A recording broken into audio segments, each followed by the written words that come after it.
So first, thank you, Senator Johnson, for the opportunity to share Maddie's story, and to all of you for your willingness to listen. This isn't easy for me, and this has been very clearly emotional, so I'm going to read what I've written so I don't lose track. My name is Stephanie, and this is my daughter, Maddie, and we live in Ohio. On January 20th, Maddie received her second dose of the Pfizer COVID vaccine as a participant in the clinical trial for 12 to 15-year-olds. All three of our kids volunteered and were excited to participate in the trial as a way to help us all return to normal life. My husband works in the medical field, and I have a degree in electrical engineering. We are pro-vaccine and pro-science, which is why we agreed to let Maddie and her two older brothers volunteer for the trial. Before Maddie got her final dose of the vaccine, she was a healthy 12-year-old who got straight A's and had lots of friends. She had a life. She was energetic. She was not like this. Although she does still have lots of friends. Upon receiving the second shot, Maddie immediately felt pain at the injection site.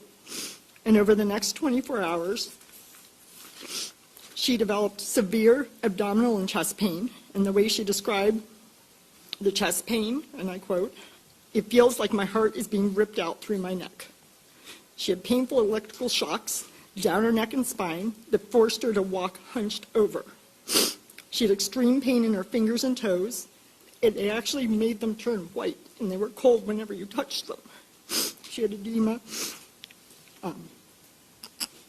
So my husband immediately took her to the ER as instructed by the vaccine trial nurse administrator, which is what we were instructed to do.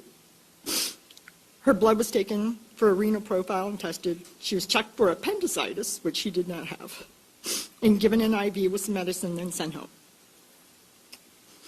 However, in the discharge papers from the Children's Hospital ER that she went to, the diagnosis stated adverse effect of vaccine initial encounter. This would be the only time that that was written in her medical charts, but it's in there. Over the next 2.5 months, her abdominal, muscle, and nerve pain became unbearable.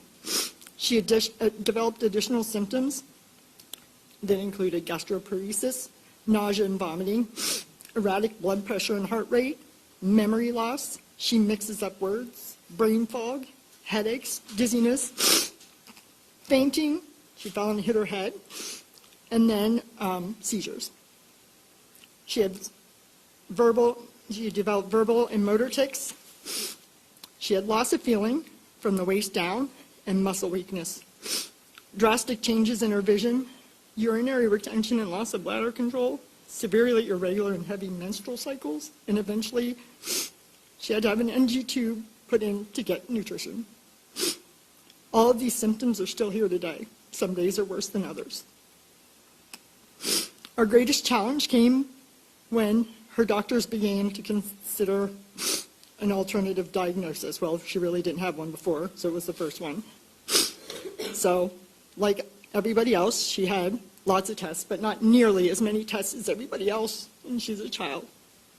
Why didn't they do all those tests on her?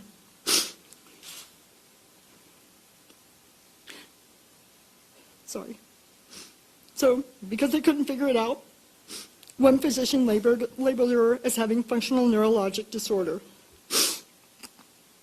saying it was due to anxiety. This concerned us, and we didn't agree with it because she doesn't have anxiety. Look at her. I mean, what 13-year-old can sit here calmly, okay, if they have anxiety or mental issues? At one point, they even tried to admit her to a mental hospital.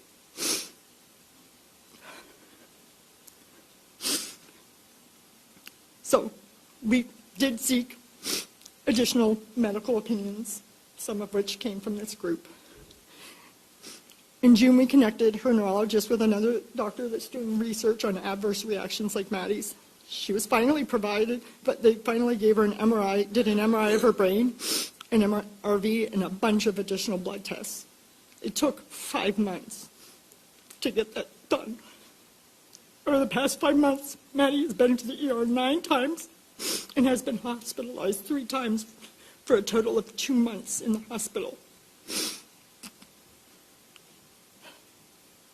What I want to ask, Maddie volunteered for the Pfizer trial. Why? Why aren't they researching her to figure out why this happened? So other people don't have to go through this.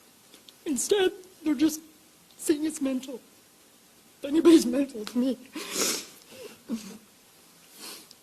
So today our journey as parents to help our daughter Maddie continues. All we want is for Maddie to be seen, heard, and believed, because she has not been.